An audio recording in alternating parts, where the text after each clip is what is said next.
Hey all, Scott here. So I paid 15... I can't actually open the video that way. Hey everyone, implicitly shill here. So I paid £15 for my Joker Blu-ray back in the day, but now it's only worth 8 quid. This news has made me feel so distressed I'm making this video to recoup my losses. Joker opens with a radio, describing an escalating garbage problem, as Arthur forces himself to smile to the point of tears.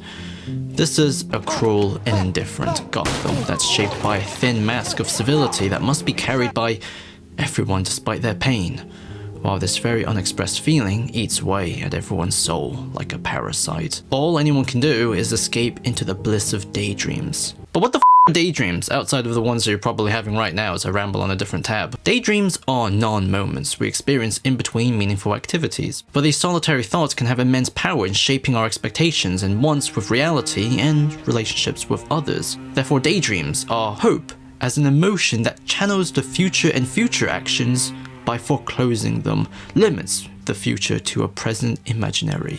Arthur's first words are, "Is it just me? Or is it getting crazier out there?"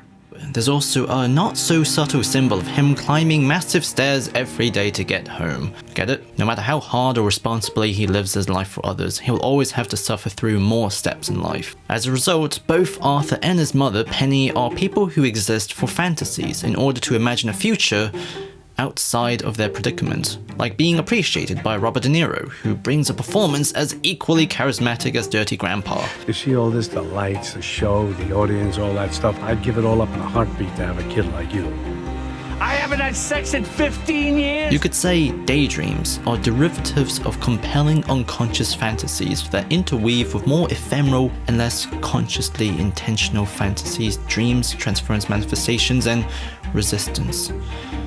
I say you could say that, but in reality that was actually a quote. Resistance to reality is ironically what allows Arthur to survive, which is made more necessary when he's fired and is forced to defend himself from some dipshit Wayne employees. Arthur then makes out with his neighbor, who he has the hots for, Sophie. His reality now blurs. He's kissed by the lie of narcissism.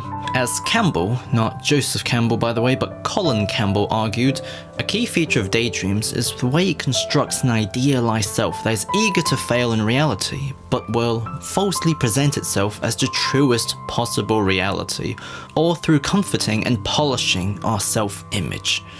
Paraphrase, by the way. Arthur leaves his job eagerly to follow his dreams as a comedian. He bombs, but it's from his imaginary support from an imaginary Sophie that he sustains his high spirits. But ironically, the audience he so desperately wants is cultivated in Gotham. Clowns took to the streets today in one of several planned demonstrations taking on the city's elite. Arthur's investment with the fantastic side of his daydreams is then compounded when he discovers his father may in fact be Thomas Wayne. So he approaches the estate and interacts with Bruce.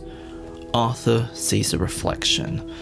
All that he wants, all that he could have been, is encapsulated by this child. And all he wants to do is make him happy. Alfred then shows up and denies him.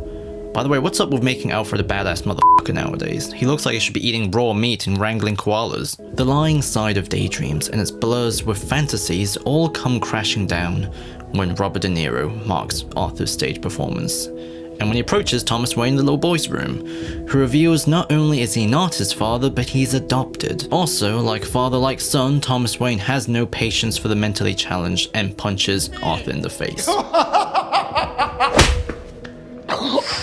Props to the film for making him unlikable enough to function as an antagonist, but kinda reasonable enough for us to believe he's someone Bruce could look up to.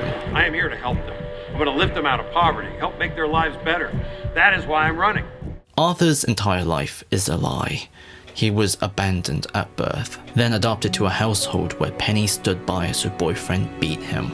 Your son was found tied to a radiator in your filthy apartment, malnourished with multiple bruises across his body and severe trauma to his head. The source of everything wrong with Arthur's existence, his condition, all came from his mother's delusion. Her supposed act of kindness has produced nothing but cruelty for him. Furthermore, everything he's tried to invest and make for himself is a lie. Your name's Arthur, right? You live down the hall. I really need you to leave. Revenge, necessity, or closure, maybe it's all, maybe it's none. But Arthur kills his mom and looks out the window. We view him from a position where the hospital curtains frames him in darkness, but for the first time, he also sees the light. Penny's big crime was daring Arthur to hope with an impotent illusion, but it's in his loss of such daydreams, he finds himself and ceases to be ineffective. The Joker is the ghost of Arthur.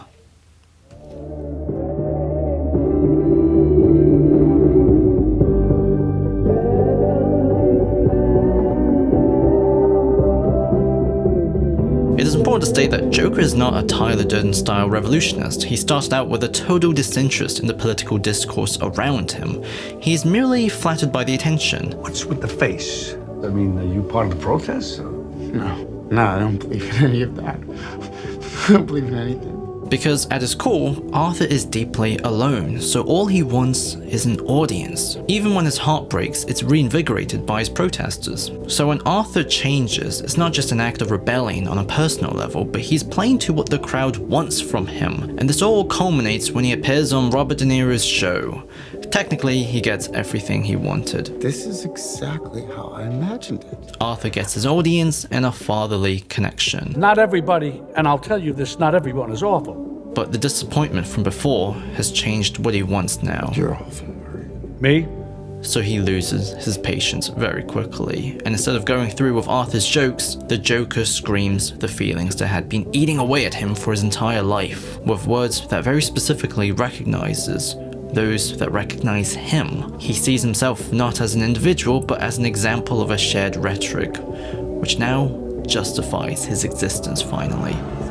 Oh, why is everybody so upset about these guys? If it was me dying on the sidewalk, you'd walk right over me. I pass you every day and you don't notice me. But these guys, what, because Thomas Wayne went and cried about them on TV? You have a problem with Thomas Wayne? Yes, I do. Have you seen what it's like out there, Murray?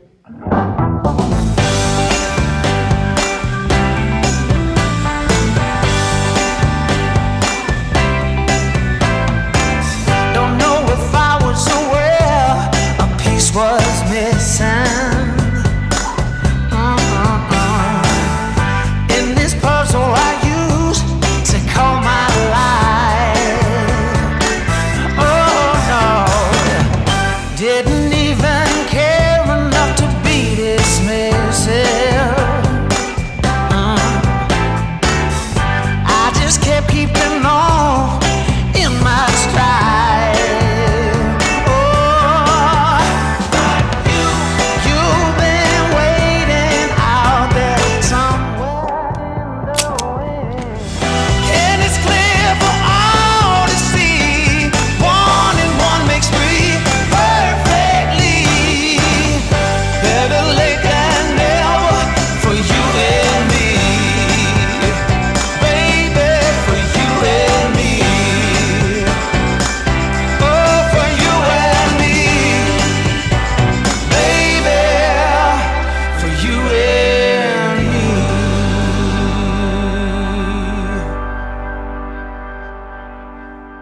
Joker's audience frees him, kills the Waynes and becomes a part of him. But in present day, he laughs as he thinks of Bruce orphaned like he was. But what he doesn't know, or maybe he does, that kid will become his mirror in an oppositional way.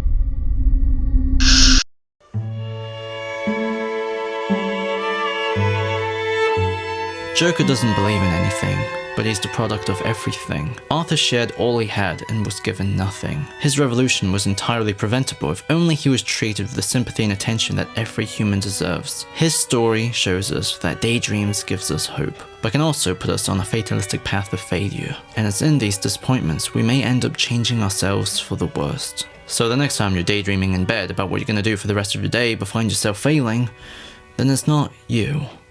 That's just how daydreams work. It's all in the imaginaries. In dreams, I can date Felicity Jones, but in reality, she's married and has a child. I have no idea where I'm going with this.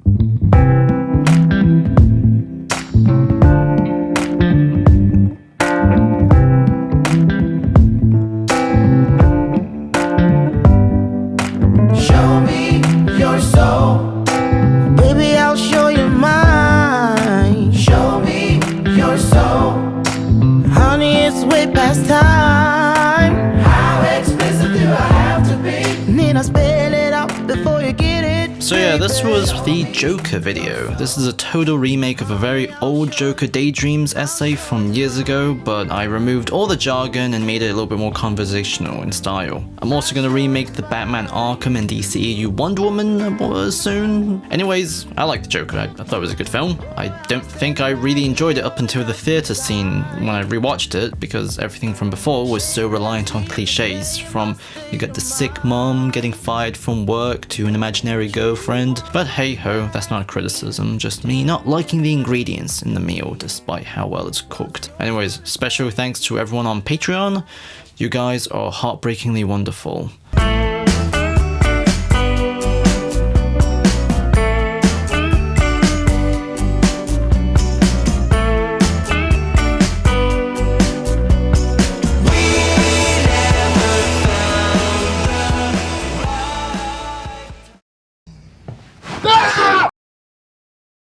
Thomas Wayne considers people who hide behind masks in order to execute violence cowards, which is fucking ironic, eh?